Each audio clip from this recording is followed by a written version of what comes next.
67 سال کی عمر میں میرے مولا کو صحراؤں اور جنگلوں کے سفر کرنے پڑے. آج بھی میرا مولا مظلوم ہے. کربلا آج آزاد ہے، نجف آج آزاد ہے، مشہد آج آزاد ہے. جا جنت البقیع میں دیکھ میرے مولا جعفر صادق کی قبر ویران ہے. میرا بس چلے میں یکم شوال سے لے کر 30 شوال تک مولا کا مسائب اور مجالس منعقد کروں. امام یہ وہ امام ہے، اس مہینے میں 2 دفعہ امام پہ ظلم ہو رہا ہے. ایک اس مہینے حضرت اللہ اس مہینے میں میرے مولا کو شہید کر دیا گیا. پھر 100 سال قبل مولا کی قبر پہ بھی ظلم کیا گیا. جیسے حسین کی لاش کو پامال کیا گیا، جعفر صادق کی قبر کو پامال کیا. اجرکم اللہ، اجرکم اللہ. میرے مولا پر بنی امیہ نے بھی ظلم کیا، بنی عباس نے بھی ظلم کیا.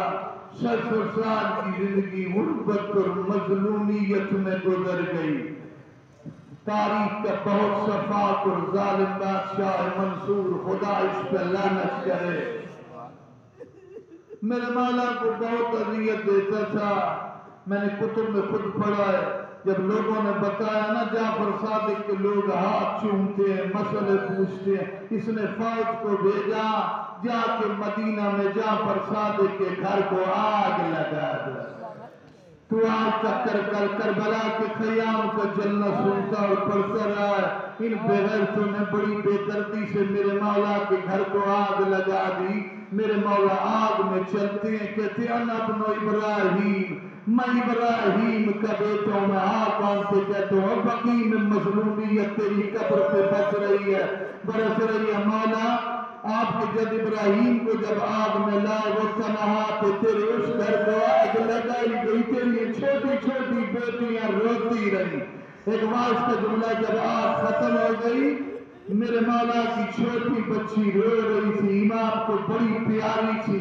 امام برداشت نہ کر سکے. یہاں تک نہیں، اس حرام زادے نے ضعیفی کے عالم میں میرے مولا کو بغداد بلوایا.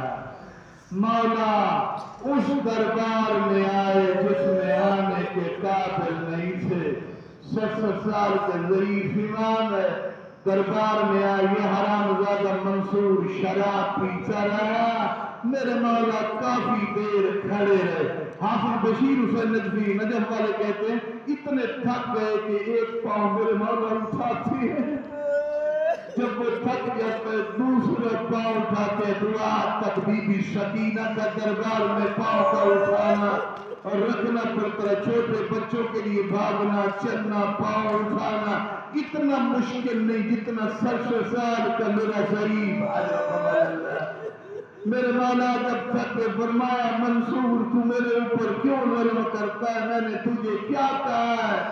اس بغیرت کو غصہ آیا، جلاد سے کہا جعفر صادق کو قتل کر دو. یہ تلوار لے کر میرے نحیف امام، سفروں میں تھکا ہوا امام، میرا غریب امام، میرا مسافر امام، میرے مظلوم امام پہ جب تلوار اٹھائی، نبی کی تصویر سامنے آ گئی. فرماتے منصور حیا کر میرے بیٹے پہ کیوں. اجرکم اللہ. اس میں مضمون پہ تو نے بڑا گریہ کیا. جناب سیدہ تجراج عطا فرمائے، اللہ تمہاری اس گریہ کو قبول فرمائے.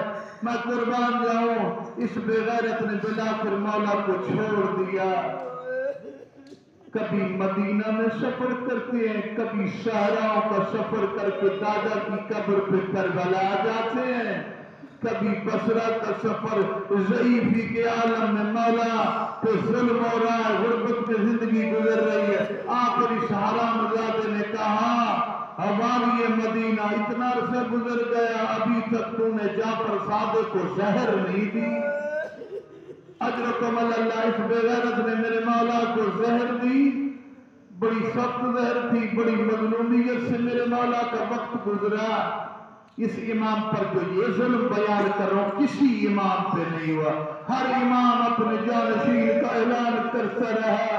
منصور اتنا ظالم اور سفاک تھا، امام نے واضح اعلان نہیں کیا، 4-5 نام بیان کیے. لیے شیعوں کو تو پتہ چل جائے گا اگر میں نے کہہ دیا میرا جناب وارث موسیٰ کاظم ہے یہ فوراً حضرکم اللہ میرے بیٹے کو قتل کر دیں حضرکم اللہ کائنات کے سلطان کی شہادت واقع ہوئی میرے مولا کا جنازہ اٹھایا گیا قبرستان بقیع میں بہت بڑا جنازہ ہوا دفن کر کے موسیٰ کاظم گھر پلٹ کے آئے بڑی دکھی روایت ہے آدھی رات کے وقت موسیٰ کاظم نے دیکھا بستر پر نہ آسمہ ہے نہ فاطمہ ہے لوگ چلے گئے امام بھی چلے گئے دو چھوٹی چھوٹی بچیاں ہیں بابا کی قبر سے لپٹی ہوئی ہے ہمارا مظلوم